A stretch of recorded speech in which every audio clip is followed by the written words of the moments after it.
human body is made to walk. Our bodies function better when we walk. We are healthier in many ways when we walk. There's almost nothing that we can do for our own personal health that creates more benefit than walking. Walking 30 minutes a day, 5 days a week, actually reduces the rate of people becoming diabetic by over half. We have an epidemic of diabetes in this country. The number of diabetics has doubled, and people with diabetes now use over 40% of the healthcare dollars spent by Medicare. We could cut the number of new diabetics by more than half if people simply walked that half hour a day, 5 days a week. The benefits of walking are so good that they are hard to believe. We are far less likely to have strokes, heart disease, and hypertension when we walk. Women who walk have a 43% reduction in the risk of stroke. Walking reduces hypertension. The body has over 100,000 miles of blood vessels. Those blood vessels are more supple and healthier when we walk. Walking is clearly what our body is designed to do. We resist disease more effectively when we walk. Walking cuts the risk of chronic conditions, and walking also improves our body's ability to resist cancer and recover from cancer. Women who walk have a 20% lower likelihood of getting breast cancer and a 31% lower risk of getting colon cancer. Men who walk are 2/3 less likely to have a positive biopsy for prostate cancer and a 60% lower risk of colon cancer. Men who do have prostate cancer who walk have a 46% lower mortality rate than men with prostate cancer who don't walk. Women with breast cancer who walk have a 50% reduction in the recurrence rate. Walking in adolescence cuts the risk of breast cancer in postmenopausal women by more than 60%. Our body needs to walk.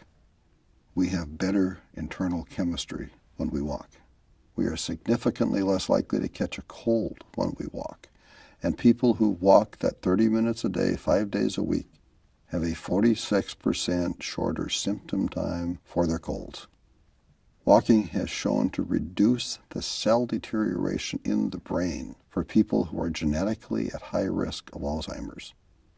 Walking actually increases brain health and the size of the brain for walkers over the age of 60. Walking can have a major positive impact on depression. Several studies have shown that walking 30 minutes a day, 5 days a week, has had a more positive impact than some of the antidepressant medications and has significantly increased the effectiveness of those medications.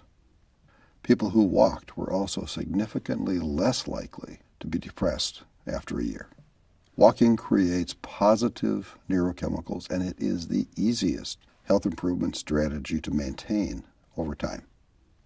It doesn't take very much equipment to walk. We don't need to run or jog or swim to get the benefits of walking. The human physiological need to walk is a basic need that we can meet by just walking. Walking strengthens the heart. Walking strengthens our bones. Walking half an hour a day has health benefits that exceed the benefits of losing 20 pounds. In fact, an overweight person who walks can have lower health risk than a thin person who is inert. The health risks of being inert are just becoming known, and they are considerable. Lancet Magazine and the National Institute of Health have all endorsed walking as one of the very best things we can each do for ourselves. The Harvard School of Public Health and the Mayo Clinic have saluted the benefits of walking. The medical evidence for walking is huge, and it is growing. The very best news might be that we don't have to walk that 30 minutes every day in one straight period of time. We can break it up and still get full benefits. We can walk 15 minutes twice a day and get the same health benefits. 2 20-minute walks would be optimal for some people. So planning our day around finding those 2 15-minute walk times is a lot easier than having to find time to walk the full 30 minutes in one uninterrupted time slot. We all need to walk. We owe it to ourselves to walk. We can be healthier and stronger and happier as people when we can walk.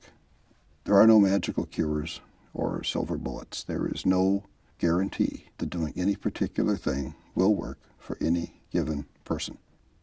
But when you look at all of the data about Alzheimer's and stroke and diabetes and depression, and when you look at the reduction in all of those bad things, it's pretty hard for anyone who cares about their own health not to look very hard at how walking can become a major part of what we do. Our bodies really are made to walk, and our bodies need to walk. We are not the strongest creatures on this planet. We aren't the biggest or the fastest, and we aren't the best swimmers. We can't jump very high, and we can't fly at all. But no other living creature walks as well as we do. Walking is our gift. Walking is our strength. Walking makes us strong. So hey, let's walk. Be well.